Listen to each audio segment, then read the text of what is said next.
Bonjour à tous. Dans la paracha de Teruma, nous est raconté de quelle manière les ustensiles du Mishkan, donc ce temple portatif qui accompagnait les Hébreux dans le désert, devaient être chacun confectionnés. Et il y a une phrase notamment qui va nous interpeller, qui est la phrase suivante, je vais vous la lire en hébreu, Ve'asuli migdash ve'shachanti betocham. C'est donc au chapitre numéro 25, verset 8, où Dieu nous dit Ve'asuli migdash, et ils me feront un sanctuaire, ve'shachanti betocham, et je résiderai en eux. Au lieu de dire en lui, il est écrit en eux. Alors bien évidemment, les commentaires sur ce verset sont très nombreux, et aujourd'hui, Bedrat Hashem, on va essayer d'apporter l'éclaircissement du Ben Ish Chai dans son livre Od Yosef Chai. Le Ben Ish Chai nous dit la chose suivante. Il faut savoir que chacun des ustensiles ou chacun des vêtements du Kohen Gadol, du grand prêtre, avait une fonction particulière. Et c'est même plus que cela, c'est-à-dire que non seulement cet ustensile servait à une action particulière, mais également il recevait une lumière divine, un peu de la même manière, si on pouvait comparer, de la même manière que nous-mêmes, nous sommes constitués d'un corps et d'une âme.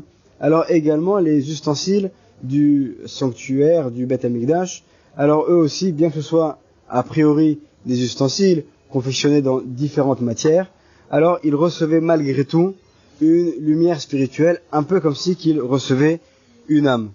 Et pour mieux expliquer ce principe, le Ben Ish Chai nous rapporte donc un midrash qui est dans le Shir Hashirim Rabbah, donc le midrash sur le cantique des cantiques, au septième chapitre, verset 9. Et à cet endroit-là, nous a raconté une histoire. Il faut savoir que le prophète Daniel avait été expulsé de Eretz Israël et avait été mis parmi les gens de la cour de Nabuchodonosor, Nebuchadnezzar en hébreu, ce roi qui avait détruit le premier temple. Et à cette époque-là, non seulement le temple avait été détruit, mais également tous les ustensiles du temple avaient été confisqués par les autorités donc babyloniennes de Nabuchodonosor et entreposés dans son palais. Et voilà que Nabuchodonosor, qui était donc un idolâtre, qui se chargeait constamment donc de se prosterner et de servir des statues, etc. Alors voilà qu'il avait pris une grande statue immense en or, qui avait une effigie humaine, et pour lui donner un véritable aspect humain, il avait pris le tzitz du Kohen Gadol, donc c'était l'un des composants de la tenue du Kohen Gadol, qu'il avait réussi à confisquer lorsque le temple avait été détruit, et il a pris donc ce tzitz et il a rentré dans la bouche de cette idole. Et voilà que cette idole se mettait à parler et à dire Anochi Hashem Elokecha, je suis l'Éternel ton Dieu. Donc en fait, le premier des 10 commandements. Donc cette statue, grâce à ce vêtement du Kohen Gadol qui était à l'intérieur, se mettait soudainement à parler. Et Nabuchodonosor en a profité pour inviter tous les savants, toute la cour royale, et leur montrer, regardez, alors que ces Hébreux qui sont monothéistes, à chaque fois nous critiquent en disant que nos statues ne peuvent pas parler et qu'elles sont totalement inertes. Voilà, vous avez la preuve. Je vous avais devant vous une statue qui est capable de parler. Et notamment, il a fait venir le prophète Daniel en lui disant « Prosterne-toi devant cette statue, tu vois bien que c'est un vrai Dieu qui est capable de parler. » Le prophète Daniel, qui avait bien compris qu'il y avait là une supercherie, alors a dit « Bien sûr, non seulement je vais, avant de me prosterner, d'abord je voudrais me embrasser cette statue. » Et voilà que la statue qui était immense, bien qu'elle soit immense, alors Nabuchodonosor a été d'accord, c'était pour lui un moment de profit extraordinaire. Voilà un prophète d'Israël qui est prêt à embrasser une statue, une idole. Et donc on fait monter Daniel, et au moment où Daniel va se trouver devant cette statue, alors il va lui dire la chose suivante, en parlant à la statue. Il dit Bassar Vadam Ani, voici je suis un être de chair et de sang. Veshlucho shel Akadosh Baruch Hu Ani, mais je suis un envoyé d'Hachem du Tout-Puissant. Et là, Isaër, Shelo Yitrael Becha Shem Shamayim, fais attention que le nom de Dieu ne soit pas profané à cause de toi. Vegozer ani alecha shetavo acharai, et je t'ordonne de venir après moi. En fait, il s'adressait non pas à l'idole elle-même, mais il avait bien compris qu'il y avait quelque chose de spirituel, de saint qui se trouvait en elle. Et au moment où il va dire cette phrase, alors, comme par enchantement, le tzitz, ce vêtement du Kohen Gadol, va sortir de l'idole et va venir chez Daniel. Et au moment où Daniel le prend, l'idole redevient totalement inerte. Et là, tout le spectacle de Nabuchodonosor est gâché. Et à ce moment-là, un miracle va se passer.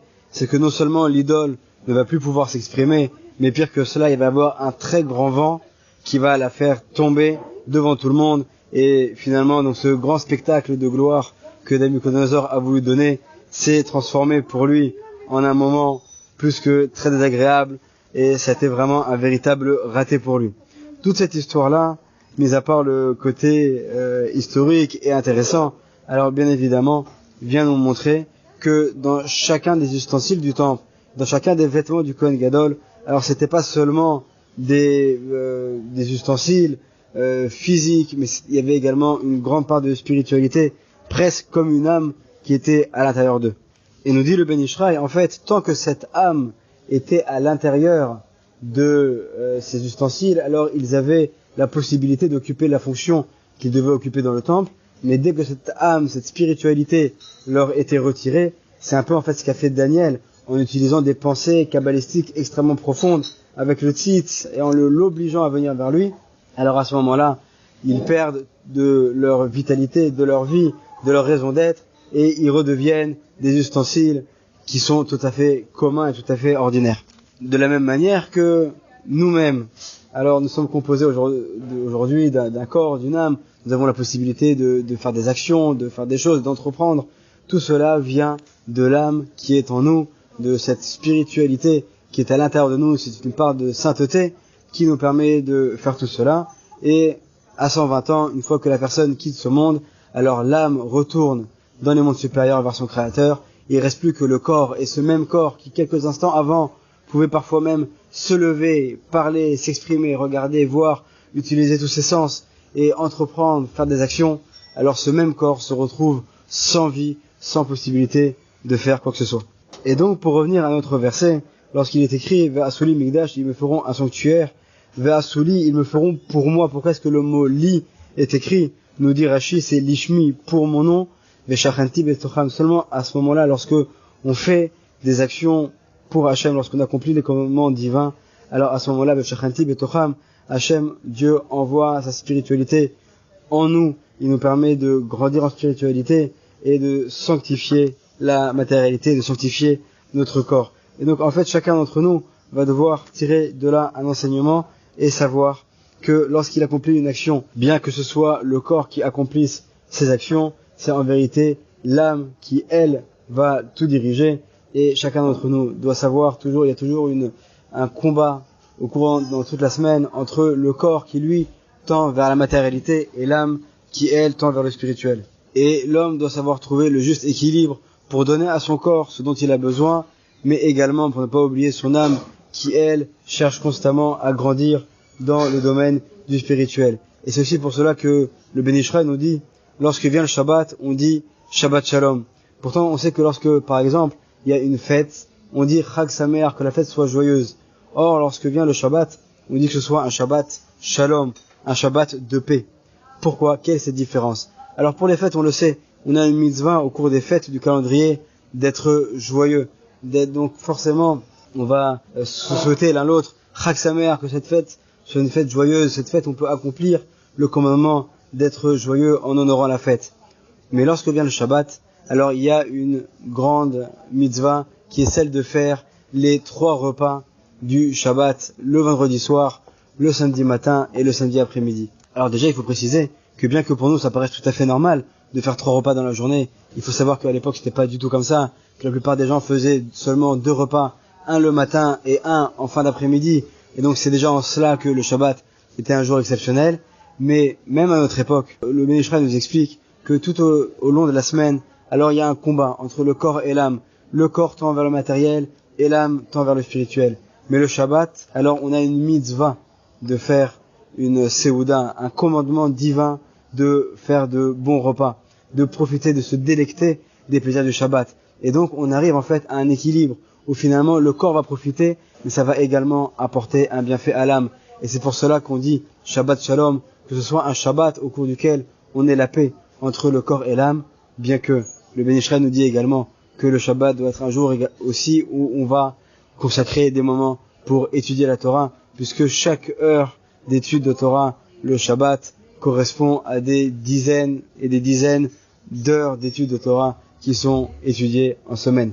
Bedrat Hashem, qu'on puisse toujours arriver à se sanctifier et qu'on puisse toujours avoir des Shabbat Shalom. Il ne me reste plus qu'à vous souhaiter à tous Shabbat Shalom ou Mevorach.